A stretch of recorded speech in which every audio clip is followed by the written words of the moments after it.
Hi అండి. ఈరోజు video వచ్చేసి వంకాయ శనగపప్పు కాంబినేషన్‌లో కర్రీ చేసి చూపిస్తున్నాను. నార్మల్‌గా అయితే మా ఇంట్లో వంకాయ అంటేనే అస్సలు తినరండి. మా హస్బెండ్‌కి వంకాయ అంటేనే చాలా దూరం వెళ్ళిపోతారు. ఈ వంకాయ శనగపప్పు కాంబినేషన్‌లో ఒకసారి కర్రీ చేసి పెట్టానండి. కమ్మగా, నోటికి రుచిగా చాలా చాలా నచ్చిందంట. మన ఛానల్‌లో కూడా చేసి చూపిస్తున్నాను. కారం వేయకుండా పచ్చిమిర్చి కారంతో చేస్తున్నానండి. చాలా బావుంటది. మీరు ట్రై చేయండి.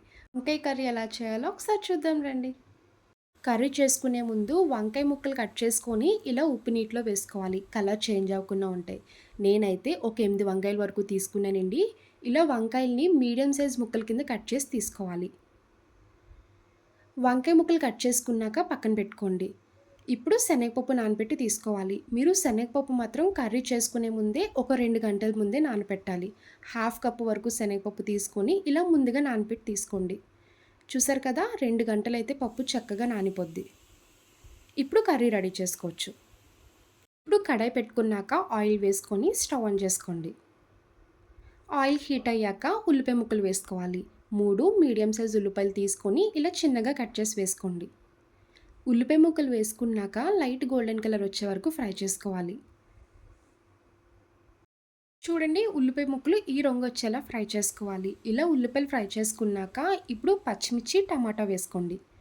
ఇందులో కారం వేయనని చెప్పాను కదండీ! పచ్చిమిర్చి కారంతోనే చేస్తున్నాను. చాలామంది పచ్చిమిర్చి కారంతో చేసినప్పుడు పచ్చిమిర్చి పేస్ట్ వేస్తారు. అలా కాకుండా పచ్చిమిర్చి ఇలా డైరెక్ట్‌గా ముక్కల కింద కట్ చేసి వేయండి. టేస్ట్ బావుంటది. ఒకటి చిన్న సైజ్ టమాటా తీసుకొని కట్ చేసి వేసుకోవాలి. పచ్చిమిరపకాయలు, టమాటా వేసుకున్నాక టమాటా సాఫ్ట్ అయ్యే వరకు కుక్ చేసుకోండి. మీరు కారం ఎంత తింటారో చూసుకొని పచ్చిమిర్చి యాడ్ చేసుకోండి. నేను కొంచెం ఎక్కువ క్వాంటిటీలో చేసుకుంటున్నాను కాబట్టి 8 పచ్చిమిరపకాయల వరకు వేసుకుంటున్నానండి. చూసారు కదా, టమాటా సాఫ్ట్‌గా కుక్ అయింది. ఇప్పుడు అల్లం వెల్లుల్లి పేస్ట్ ఒక స్పూన్ వేసుకోవాలి. అల్లం వెల్లుల్లి పేస్ట్ వేశాక పచ్చివాసన పోయే వరకు ఫ్రై చేయండి. ఇప్పుడు ఇందులోనే ముందుగా నానబెట్టుకున్న పచ్చి శనగపప్పు వేసుకోవాలి. వాటర్ మొత్తం తీసేసి ఇలా శనగపప్పు వేసుకోండి. శనగపప్పు వేశాక ఇలా ఒక 2 నిమిషాలు ఫ్రై చేసుకోవాలి. చూడండి, ముందుగా ఇలా శనగపప్పు ఫ్రై చేసుకున్నాం కదా, ఇప్పుడు వంకాయ ముక్కలు వేసుకోవాలి. కట్ చేసుకున్న వంకాయ ముక్కలు మొత్తం వేసుకొని ఒకసారి కలపండి.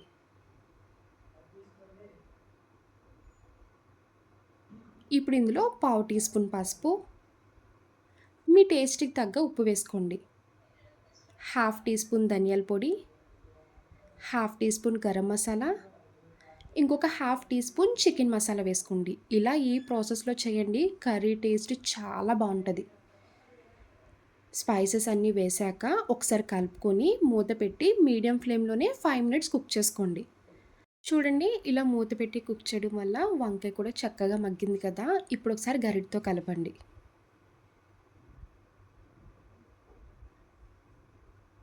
వాటర్ యాడ్ చేసుకోవాలి. ఒక గ్లాస్ వరకు వాటర్ వేసుకొని కలుపుకున్నాక మూత పెట్టి 5 మినిట్స్ కుక్ చేయండి. గ్రేవీ దగ్గరికి చిక్కగా వస్తే కలుపుకొని తినడానికి చాలా బావుంటది.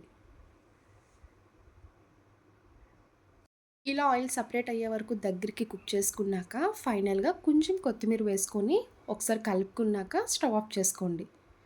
చూసారు కదా, ఈజీగా ఉంటది. టేస్ట్ కూడా చాలా బావుంటదండి. వంకాయ శనగపప్పు ఇప్పటి వరకు టేస్ట్ చేయకపోతే మాత్రం తప్పకుండా ట్రై చేయండి.